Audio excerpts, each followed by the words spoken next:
Everybody's carrying a bottle and sipping continuously because the marketing machines have done this to them. Excessive consumption of water, especially if it's done in small sips, will lead to swelling of the brain. At the same time, when you need water, if you don't drink, it'll cause damage to the system. It is not just about drinking liquid water, you must eat high water content foods.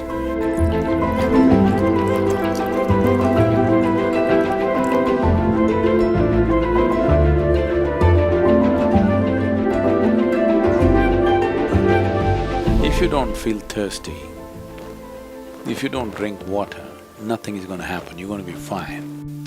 It's only in America, in cold climate, everybody's carrying a bottle and sipping continuously because the marketing machines have done this to them that they must drink lots of water.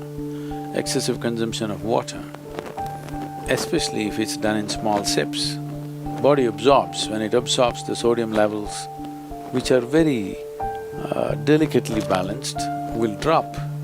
The rest of the body also is affected but may not be so noticeable, but in the brain, sodium levels dropping will lead to swelling of the brain. This does not mean your brain is growing. It means… swelling means it's a kind of sickness, okay? Not expansion of the brain, it's swelling up because of lack of sodium content.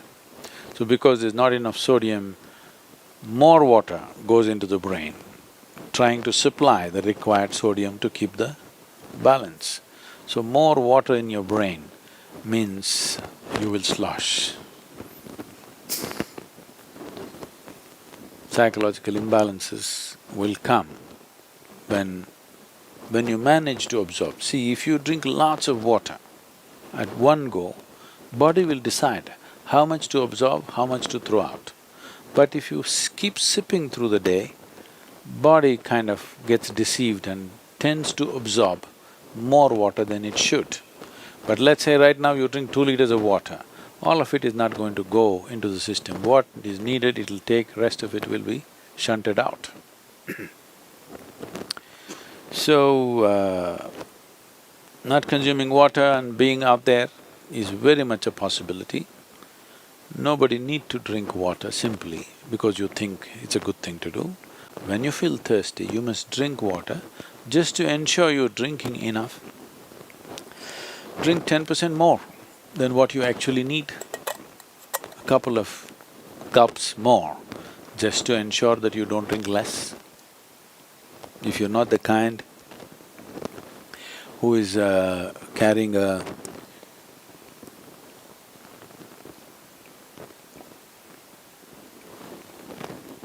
water bottle with you every minute of the day, then it's good to drink little extra water so that when the need comes, you have a certain amount of time before you can drink, that it is not an emergency. At the same time, when you need water, when you're thirsty, if you don't drink, it'll cause damage to the system. I would say, this may be very controversial, the medical fraternity will for sure protest on this, but they will come to it after maybe 20 years or 30 years. I would say if everybody consumes good water in sufficient quantity, 50% of the heart attacks in the world would come down.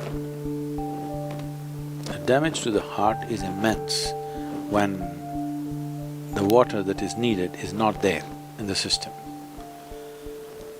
But when I say water, it is not just about drinking liquid water, you must eat high water content foods.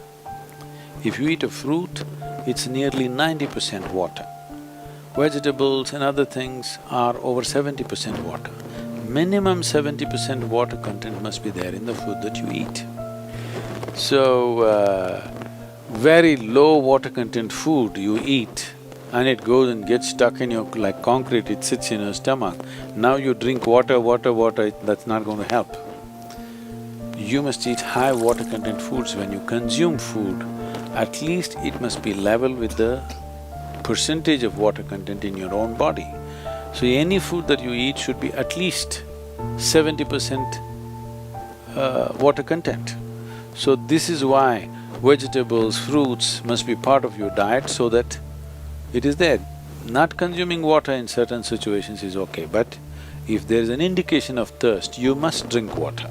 It's very necessary that you must drink water when there's an indication of thirst, because body has its own way. When it indicates you need water, you must give it water within 20 minutes or at the most half an hour. You must drink substantial quantity of water. If you drink enough water, then body will choose how much to take, how much to reject.